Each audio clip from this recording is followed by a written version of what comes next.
How to Create a Glitch Monologues Season 36 Chapter 7. This is Season 36 of How to Create a Glitch in the Matrix Monologues Episode 7. In this episode, we will be talking about how hybrid consensual and non-consensual states handle social entropy.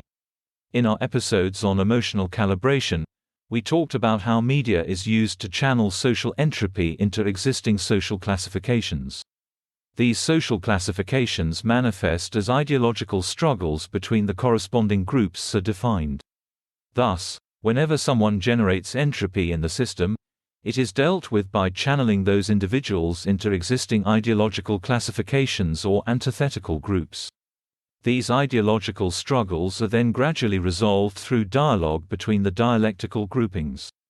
The problem arises when an individual or group of individuals develops a means of producing systemic entropy which is unclassifiable, or unrationalizable, into an existing ideological vocabulary within the system. In this case, there are only two ways to deal with the agitator. 1 is through non-consensual action. 2 is through consensual participation. In the first case, in social exchanges between sources of entropy and non-consensual state actors, the outcome is always the same: dialectical positions and posturing. The source of entropy is isolated, alienated, segregated. Each encounter with an agent of the state becomes an unconscious referendum on their ideas, actions, principles, and most importantly, inhibited impulses. The very foundation of their dissonant consensuality. In other words, the individual is either met with dialectical reactive emotionality, or affirming narratives which correspond to the impulses in their dissonant space. In either case, the method of non-consensual action largely just kicks the can down the line to the next non-consensual actor.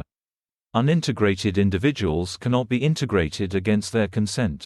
All appropriation, familial cannibalization, or affirmation of negated impulses does frustrate them, and cause them to double down in their attempts at producing social entropy. The alternative is often more productive. If the non-consensual agent of the state can get the source of entropy to buy in to the consensuality of the encounter.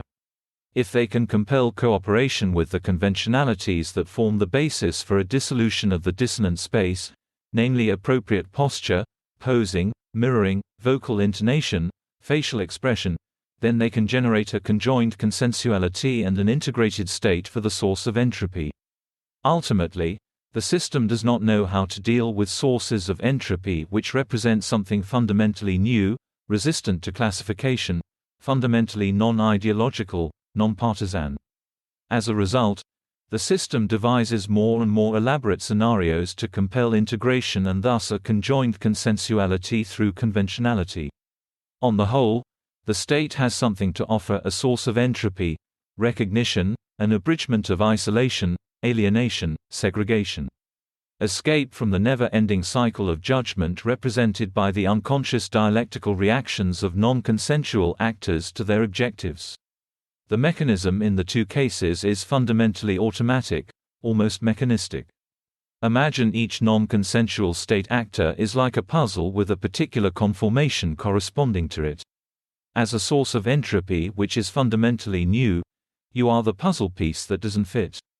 And the only reaction possible by the non-consensual state actor is to reject that which it cannot accommodate.